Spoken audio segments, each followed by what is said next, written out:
Mumbai Pune express वेवरील महत्वाकांक्षी missing link या प्रकल्पामधून एक धक्कादायक प्रकार समोर आला आहे। या प्रकल्पाच्या कामादरम्यान 180 फूट उंचीवरून काही कामगारांनी जीव धोक्यात घालून रील बनवण्याचा व्हिडिओ सोशल मीडियावर व्हायरल झाला आहे। या व्हिडिओमुळे सुरक्षेच्या नियमांचा अक्षरशः फज्जा उडाल्याचे चित्र समोर आले असून आता प्रशासनाच्या भूमिकेवर गंभीर प्रश्न उपस्थित केले जात आहेत। सोशल मीडियावर व्हायरल झालेल्या या व्हिडिओमध्ये मुंबई पुणे एक्सप्रेस वेवरील मिसिंग लिंक प्रकल्पाच्या पुलावर काम सुरू असल्याचे दिसत आहे। विशेष म्हणजे जवळपास 180 फूट उंचीवर एका अरुंद ट्रॉलीमध्ये 4 ते 5 कामगार उभे राहून काम करताना दिसत आहेत। याच वेळी त्यापैकी काही जण मोबाईलवर रील शूट करत असल्याचेही स्पष्टपणे दिसून येत आहे। ही ट्रॉली थेट पुलाच्या बाहेरील बाजूला टांगलेली असल्याने जर क्षणभर जरी संतुलन बिघडले असते तर मोठी दुर्घटना घडू शकली असती।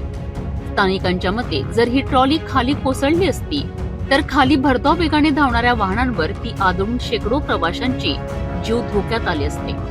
यामुळे आता सुरक्षेच्या संपूर्ण व्यवस्थेवर प्रश्नचिन्ह निर्माण झाले आहे।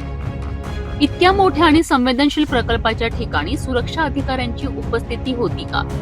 कामगारांना मोबाईल वापरण्याची आणि अशा प्रकारे जीव घेण्या रील्स बनवण्याची परवानगी कोणी दिली, असे सवाल उपस्थित केले जात आहेत। विशेष म्हणजे मिसिंग लिंक प्रकल्प परिसरात फोटो काढणाऱ्या किंवा सेल्फी घेणाऱ्या सामान्य नागरिकांवर महामार्ग पोलिसांकडून तात्काळ कारवाई केली जाते।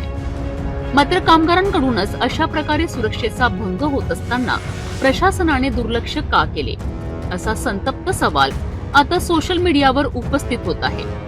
व्हायरल झालेल्या या व्हिडिओनंतर संबंधित कामगार आणि कंत्राटदार कंपनीवर कठोर कारवाई करण्याची मागणी जोर धरू लागली आहे।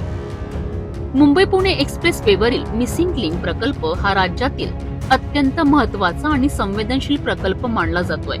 मात्र अशा प्रकल्पातच सुरक्षेच्या नियमांची पायमल्ली होत असेल तर भविष्यात मोठ्या दुर्घटनांचा धोका नाकारता येत नाही। आता व्हायरल व्हिडिओ नंतर प्रशासन नेमकी कोणती कारवाई करते आणि सुरक्षेच्या नियमांची अंमलबजावणी किती कडकपणे केली जाते याकडे सर्वांचे लक्ष लागले आहे।